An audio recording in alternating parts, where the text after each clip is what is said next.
Catherine Bernardo napatangis dahil sa nalaman kay Alden Richards. Kawawa naman ang pretty girl na si Catherine kung ganun nga na hindi na siya tunay na mahal ni Alden Richards. Looy, sana hindi naman mangyayari naman lamig sa kanya ang gwapong aktor na si Alden dahil nga ito ang isa sa pinakaayaw ng taong bayan na mabulilyaso ng tuluyan si Alden Richards sa pretty girl na si Catherine Bernardo. Of course, ito na ang isa sa pinaka masayang pag-iibigan ng dalaga at binata, kaya kahit ano pa ang paninira ng mga bashers kay Catherine ay hindi siya magpapatalo dahil alam ng dalaga na siya lamang ang babaeng tunay na minamahal ng gwapong aktor na si Alden Richards. Sa mga pagkakataong ito, lahat ay nangangarap na sana'y wag magpatalo si Catherine sa kanyang pagmamahal na nararamdaman para sa binata dahil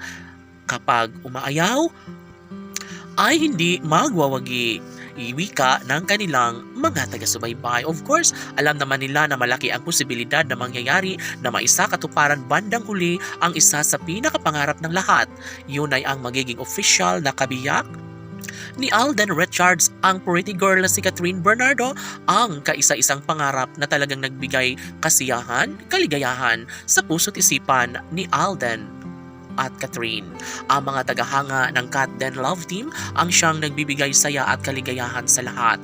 Never na mawawala ng pag-asa ang taong bayan, lalo na't ito lamang ang isa sa matagalang hinihiling ng lahat. Sana'y ipaubaya na ng tadhana kung anuman ang mga magandang desisyon ni Catherine at Alden Richards sa isa't isa. Of course, hindi magsasawa, hindi maibabalik ang mga mapait na nakaraan sa relasyon ni Catherine Bernardo, lalo na't si Alden Richards na ang lalaking sa kanya ay tunay na nagmamahal, iniingatan at minamahal ng tapat at totoo ni Alden Richards ang nag-iisang si Catherine Bernardo, ang babaeng pinangarap na makasama na makatuluyan ni Alden Richards. Tanong ng mga netizens, dapat nga ba nasusuko si Catherine Bernardo? Gayong tunay na siya lamang ang babaeng nasa puso't isipan ng gwapong aktor na si Alden Richards.